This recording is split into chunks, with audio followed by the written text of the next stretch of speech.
में कि राजभर समाज नागवंशी क्षत्रिय राजभर है, और जब तक इस धरती पर नागवंशी क्षत्रियों का साम्राज्य रहेगा तब तक भारत देश को कोई गुलाम नहीं बना सकता, इतिहास कहा जाता है।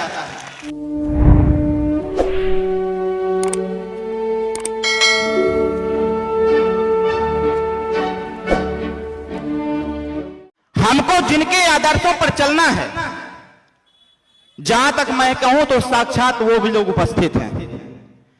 एक तरफ छत्रपति शिवाजी महाराज की फोटो की मूर्ति, तो दूसरी तरफ चक्रवर्ती सम्राट राष्ट्रवीर राजभर महाराजा सुहेलदेव राजभर जी की फोटो। हमको आपको जानना पड़ेगा, क्योंकि कहा जाता है कि जो समाज अपना इतिहास नहीं जानता, अपने बड़े बुजुर्गों की कदर नहीं करता, वह समाज इस देश में कभी तरक्की नहीं कर सकता। आज साथियों, आपको जानना पड़ेगा कि यह चक्रवर्ती सम्राट राष्ट्रवीर राजभर महाराजा सुहेलदेव, जिनका एक गौरवमय इतिहास रहा, जिनके नाम पर, जिनके वीरता से पूरा देश नहीं पूरा विश्व इनकी शौर्य गाथा की विवेचना किया करता था, आज आखिर राजा सुहेलदेव राजभर गुमनाम कैसे हो गए? आज राजभर समाज, जिनको कहा जाता है इतिहास में कि राजभर समाज नागवंशी क्षत्रिय राजभर है, और जब तक इस धरती पर नागवंशी क्षत्रियों का साम्राज्य रहेगा तब तक भारत देश को कोई गुलाम नहीं बना सकता, इतिहास कहा जाता है। और मैं बधाई देना चाहता हूं, धन्यवाद देना चाहता हूं माननीय नेताजी को, कि माननीय नेताजी का प्रयास, एक ऐसा प्रयास कि सुहेलदेव भारतीय समाज पार्टी का निर्माण 2002 में हुआ, और पहली बार देखने को प्राप्त हुआ कि जिस राजा सुहेलदेव राजभर को लोग जानते नहीं थे, आज साथियों पूरा देश राजा सुहेलदेव राजभर की जयंती मनाने के लिए परेशान हो रही है। यह आपका इतिहास है। आपको जानना पड़ेगा ये राजा सुहेलदेव राजभर कौन थे। आप महाराष्ट्र में हैं, हमारे सूरत से कुछ लोग आए हुए हैं। जब कभी आज के 14 साल पहले जब आप इसी महाराष्ट्र में आते थे, या गुजरात में जाते थे, कोलकाता जाते थे, या उत्तर प्रदेश बिहार से चल करके दूसरे प्रदेश में जाते थे, जब कंपनियों में आपका नाम पूछा जाता था कि आपका क्या नाम है, जब आप बताते थे कि हमारा नाम फलनवा राजभर है, तो लोग पूछते थे कि राजभर कौन होता है। बताइए सही है कि गड़बड़ है? लोग पूछते थे कि राजभर कौन होता है। अरे राजभर वही होता है जो इस देश में 160 साल तक शासन करने का कार्य किया है, उत्तर से लेकर दक्षिण तक, पूर्व से लेकर पश्चिम तक, पूरे साम्राज्य में, पूरे देश में नागवंशी क्षत्रिय राजभरों का शासन था। लेकिन साथियों, आज इस बात को समझने की आवश्यकता है। एक नेता पीला झंडा बना करके, एक जय सुहेलदेव का उद्घोष दे करके, सुहेलदेव भारतीय समाज पार्टी का निर्माण करके आज साथियों आपको उस पटल पर लाके खड़ा कर दिया है कि जब भी देश में इतिहास की चर्चा होगी, जब भी देश में राजनीतिक इतिहास की चर्चा होगी, यह बताया जाएगा, दर्शाया जाएगा, आने वाली पीढ़ियों को बताया जाएगा, जब इस देश में, इस प्रदेश में भेदभाव चल रहा था, तो उस दौरान सदन में खड़ा होकर एक नेता बोलने का कार्य कर रहा था, जिनका नाम ओम प्रकाश राजभर।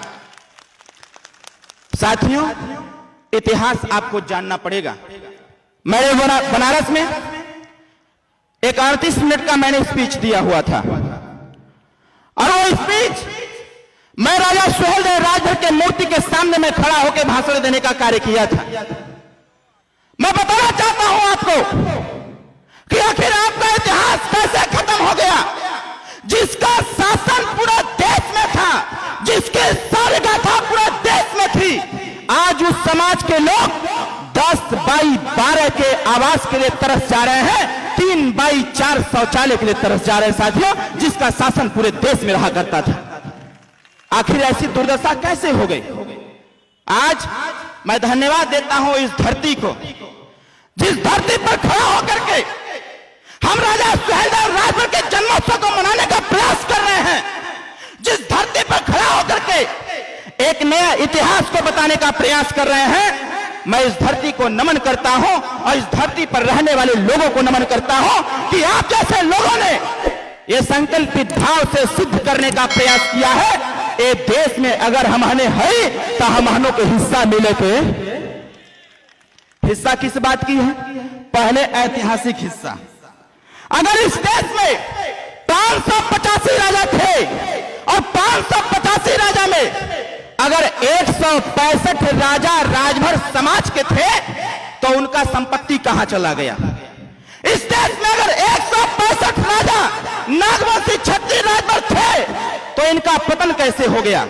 मैं थोड़ा सा समय लेकर के इसको आपके बारे में बताना चाहूंगा। साथियों, ये देश, इस देश को, भारत को सोने की चिड़िया कही जाती थी। आखिर क्यों? यहां सोना नहीं मिलता था, जैसा फर्जी खबर चल दिया सोनभद्र से कि पता नहीं कितना सोना मिल गया। पूरी सरकार, उत्तर प्रदेश में देश की सरकार बाजा बजाने लगी कि मार सोना सोनभद्र में मिल गया। जब जांच पड़ताल किया गया तो पता चला कि वहां कुछ नहीं है।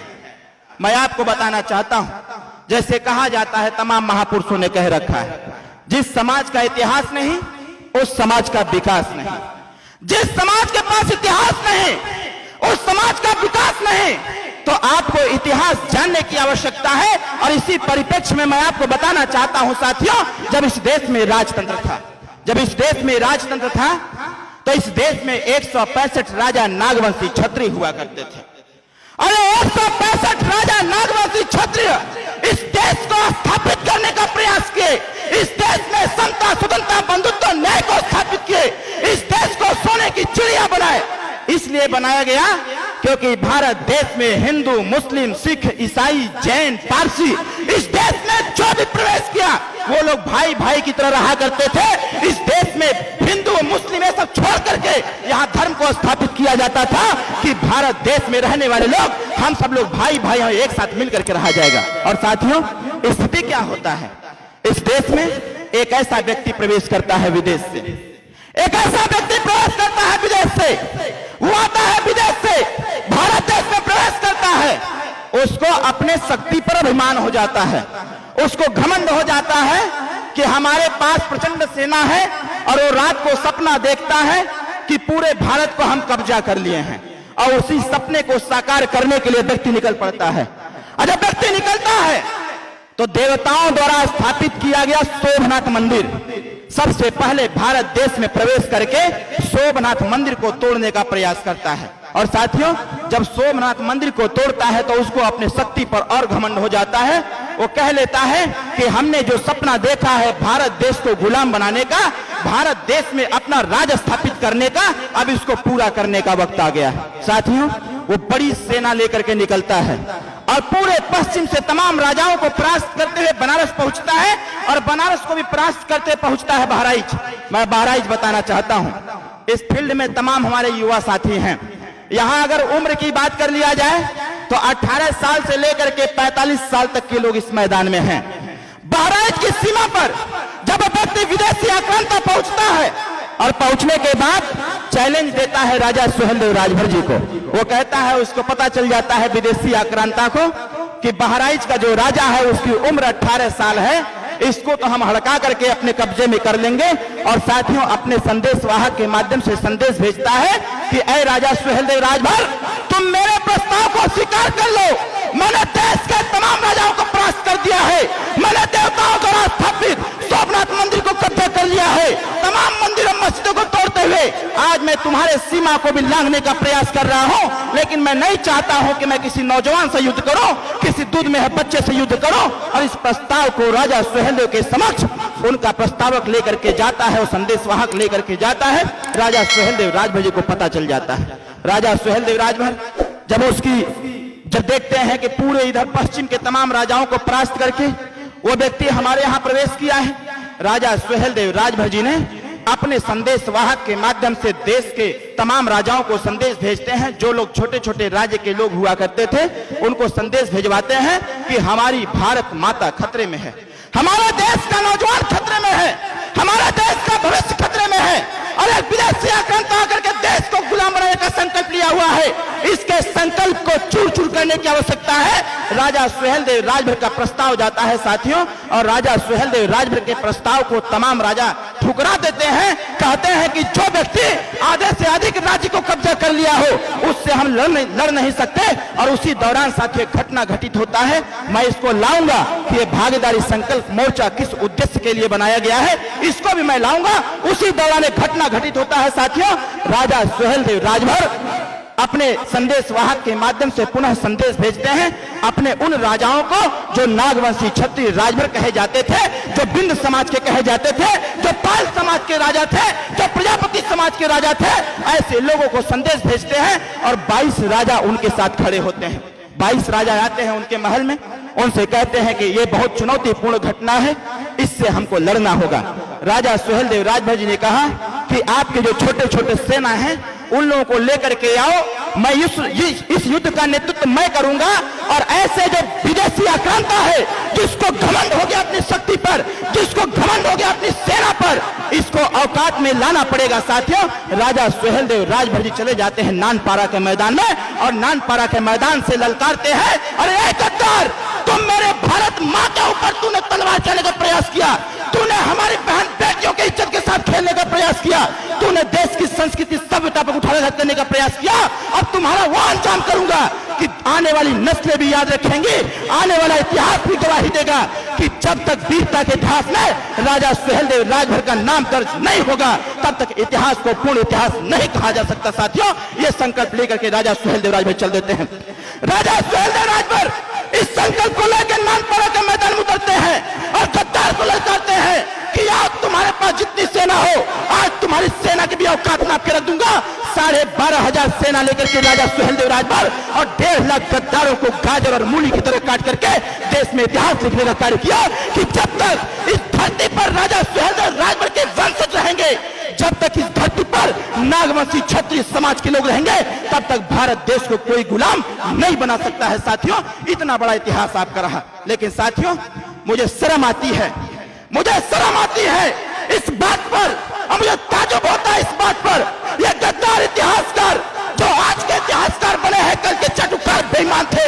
इन चाटुकारों ने आज के इतिहास को लिखने का कार्य नहीं किया, राजा सुहेलदेव की वीरता को लिखने का काम नहीं किया। साथियों, इसीलिए हमारी आपकी दुर्दशा का कारण कोई है तो देश के इतिहासकार रहे हैं। साथियों, मैं आपको बताना चाहता हूं 1077 में राजा सुहेलदेव राजभर जी की मृत्यु होती है। ये बेईमान कुछ गद्दार इतिहासकार लिख रहे हैं कि राजा सुहेलदेव राजभर परास्त हो गए थे। मैं आपको बताना चाहता हूं राम और रावण का युद्ध 7 दिन तक हुआ था। कितना दिन तक हुआ था? 7 दिन तक। कौरव और पांडवों का महाभारत का युद्ध 18.5 दिन तक हुआ था। और यहां उत्तर प्रदेश के नानपारा के मैदान में चक्रवर्ती सम्राट राष्ट्रवीर राजभर महाराजा सुहेलदेव राजभर के साथ विदेशी आक्रांता के साथ जो घनघोर महायुद्ध हुआ था वो 22.5 दिन तक हुआ था। 7 दिन का इतिहास, 18.5 दिन का इतिहास लिख दिया जाता है, लेकिन 22.5 दिन का इतिहास जो देश की रक्षा के लिए, हिंदुत्व को स्थापित करने के लिए और धर्म को स्थापित करने के लिए लड़ा गया, उसका साथ में इतिहासकारों ने कोई इतिहास नहीं लिखा। सबसे बड़ी कष्ट की बात यही है। मैं आपको बताना चाहता हूं इस देश में शब्द भेदी बाण कौन चलाता था? इस देश में मात्र 3 लोग थे। इस देश में मात्र 3 लोग थे जो शब्द भेदी बाण चलाने का ज्ञान जानते थे। पहला नाम कोई था तो अयोध्या के राजा दशरथ थे, और दूसरा नाम था तो पृथ्वीराज चौहान का था, और तीसरा नाम इस सृष्टि पर रहा है तो उसका नाम चक्रवर्ती सम्राट राष्ट्रवीर राजभर महाराजा सुहेलदेव राजभर था। साथियों, ये गद्दारों ने इतिहास नहीं लिखा है आपका। एक चीज मैं और बताना चाहता हूं आपको, आज आपको जानना पड़ेगा, संकल्प लेना पड़ेगा ऐसे गद्दारों से जो आज भी विभीषण की भूमिका अदा कर रहे हैं। ऐसे गद्दारों से सचेत होना पड़ेगा जो आज भी भस्मासुर का काम करने का प्रयास कर रहे हैं। मैं आपको बताना चाहता हूं साथियों, जब राजा सुहेलदेव राजभर की मृत्यु होती है, आज हमारी आपकी दुर्दशा किसी विदेशी आक्रांता से नहीं हुई है, किसी विदेश के अत्याचार से नहीं हुआ है। आज हमारी आपकी जो दुर्दशा है, जो हमारा राजपाट छीन लिया गया, वो कोई विदेशी व्यक्ति नहीं था साथियों। तो यही के रहने वाले जो अपने आप को सबसे बड़ा धर्म का ठेकेदार समझते हैं, उन्हीं लोगों की वजह से साथियों आपका इतिहास भी खत्म हो गया, उन्हीं लोगों की वजह से आपका साम्राज्य भी खत्म हो गया। नहीं तो मैं इसको सिद्ध करना चाहता हूं, मैं आपको बताना चाहता हूं, बस 10 मिनट में और आपका लूंगा। 10 मिनट में मैं उन सारी चीजों को स्पष्ट कर दूंगा कि आखिर इस मंच पर बैठा वो शख्स जिसके साथ शंकर भगवान भी हैं और ओम का उच्चारण करने वाला पूरा यूनिवर्स भी साथ में है साथियों, वो व्यक्ति यहाँ पर बैठा हुआ है। मैं लाऊंगा उस चीज को कि यहाँ पर बैठा हुआ व्यक्ति कौन है जिसको लोग बहुत हल्के में लेने का प्रयास करते हैं। मैं इतिहास के साथ अपने नेता श्री ओम प्रकाश राजभर के इतिहास को जोड़ने का प्रयास करूंगा। और कहा जाता है अगर रात हुआ है तो दिन भी होना लाजमी है और दिन हुआ है तो रात भी होना लाजमी है। उसी प्रकार से अगर हमारा इतिहास था, इतिहास लोगों ने खत्म किया, तो इतिहास को बनाना भी लाजमी करना पड़ेगा और इतिहास को दोबारा रिपीट करना पड़ेगा। साथियों, जब राजा सुहेलदेव राजभर की मृत्यु होती है, बड़े कुशल से सब कुछ चलता रहता है। युद्ध के ही दौरान राजा सुहेलदेव राजभर अपने 22 राजाओं के साथ और 165 नागवंशी राजभर राजा थे, उनके सैनिकों के साथ एक संकल्प लिया करते थे। संकल्प क्या लेते थे? संकल्प वो ये लेते थे कि हमारी तलवार कभी भी अपने भाई के ऊपर नहीं उठेगा, हमारी तलवार कभी भी अपने भाई के ऊपर नहीं उठेगा, हमारी तलवार कभी भी इस देश जो भारत देश है इस पे किसी व्यक्ति के ऊपर नहीं उठेगा। नागवंशी क्षत्रियों की तलवार तब चमकनी चाहिए जब ये पता चल जाए कि हमारा भारत देश खतरे में है, हमारे देश की संस्कृति सभ्यता खतरे में है। साथ में ये संकल्प राजा सुहेलदेव राजभर ने दिलवाया था। मैं आपको बताना चाहता हूं, उसी दौरान एक घटना घटित होता है। यही के इसी देश के कुछ ऐसे गद्दार राजा थे जिनको ये पता चल गया था कि नागवंशी क्षत्रियों का शासन धीरे धीरे बढ़ता चला जा रहा है। उनको ये पच नहीं रहा था और यहीं के लोगों ने योजना बनाया कि जब तक इस सृष्टि से नागवंशी क्षत्रिय राजभर का पतन नहीं होगा, जब तक इनका नामो निशान नहीं खत्म होगा, तब तक भारत देश पर कोई दूसरा राज नहीं कर सकता है। साथियों, इसी संकल्प को लेकर के यहीं के राजाओं ने साथियों आपको परेशान करने का प्रयास किया और एक आदेश जारी करवाया। ये नागवंशी क्षत्रिय पूरे भारत में कहीं मिल जाए, आदेश दिया गया यहाँ के राजाओं के द्वारा कि अगर इनके साम्राज्य को कब्जा करना होगा तो यहाँ के राजाओं ने आदेश जारी कर दिया कि नागवंशी क्षत्रिय पूरे देश में कहीं भी मिल जाए तो जो व्यक्ति जितना गर्दन काट करके लेकर के मेरे पास आएगा उसको उतना बड़ा इनाम दिया जाएगा।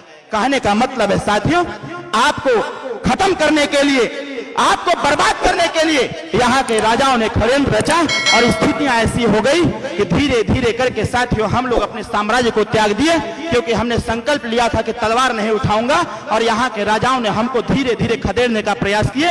हम लोग अपना साम्राज्य छोड़ के जंगल में चले गए, जंगल से पहाड़ों में चले गए और पहाड़ों के बाद जो भी हिम्मत से और अपने गट्स के साथ उन लोगों से चुनौती को स्वीकार करते रहे, वही साथियों इस सृष्टि पर अगर राजभर कहने का हकदार कोई है तो वो राजभर समाज के लोग हैं जो अपने नाम के आगे राजभर शब्द जोड़ते हैं, वही इस देश के सबसे बड़े वीर सपूत हैं। साथियों, इतिहास को दोहरा रहा है। आज आपके नेता, हमारे नेता उत्तर प्रदेश में एक देश की राजनीति में भूचाल लाने के लिए जिस प्रकार से राजा सुहेलदेव राजभर जी ने 22 राजाओं का साथ लिया था, 22 राजाओं का संकल्प लिया था, उसी प्रकार से आपके नेता ने एक संकल्प लिया है कि जो लोग हम जैसे लोगों को बर्बाद करने का प्रयास किए, आने वाले समयों में ऐसे विभीषण का खात्मा होना चाहिए और ऐसे भस्मासुर का खात्मा होना चाहिए। जब तक ऐसे गद्दारों को आप खदेड़ेंगे नहीं, तब तक साथियों आपका इतिहास बनने वाला नहीं है। मैं ज्यादा कुछ नहीं कहते हुए हमारे बीच में माननीय नेता जी उपस्थित हैं, हम अपनी बात को यहीं समाप्त करता हूं। जय सुहेलदेव, जय